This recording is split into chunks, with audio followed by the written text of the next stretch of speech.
एक दफा ये एक ट्रेन पकड़ कर निकले और वहां पे जो ट्रेन में बैठे इनके पास पैसे तो थे नहीं। भिक्षु एक अधिकारी जो उनका भक्त, उन्होंने कहा नहीं नहीं बैठ जाइए, कोई समस्या नहीं है। उनकी बात मान के बाबा ट्रेन में बैठ गए। पैसे थे नहीं, टिकट थी नहीं। कुछ स्टेशन चलने के बाद नया टीसी आ गया।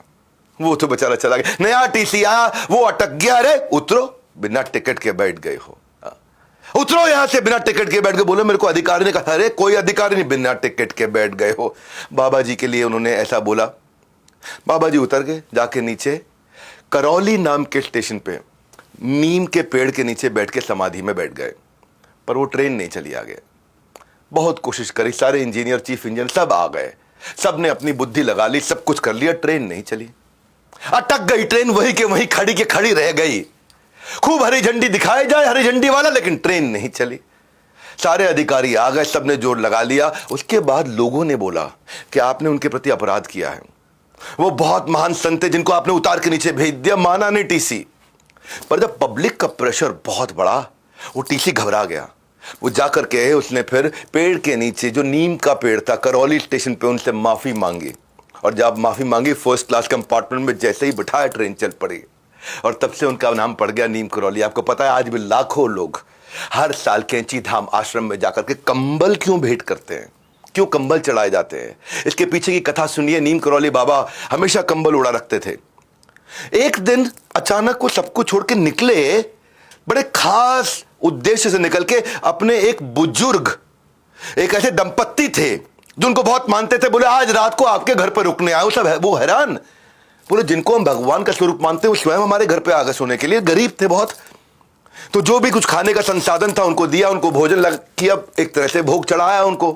और एक चारपाई थी, उस चारपाई पर उनको सुलाया, बाकी दोनों जमीन पर सो गए। उस दिन रात को जैसे जैसे आधी रात बीतने के बाद नीम करौली बाबा कराहने लगे। बहुत आवाज आने लगी जैसे कि उनको बहुत मार रहा हो, बहुत पीट रहा हो। वो सोए हुए थे।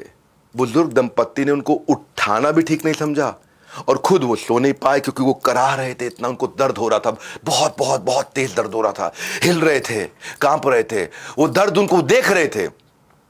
तो जब वो सुबह उठे, उठते ही नीम करौली बाबा ने धीमे से इस कंबल को आराम से लपेटा।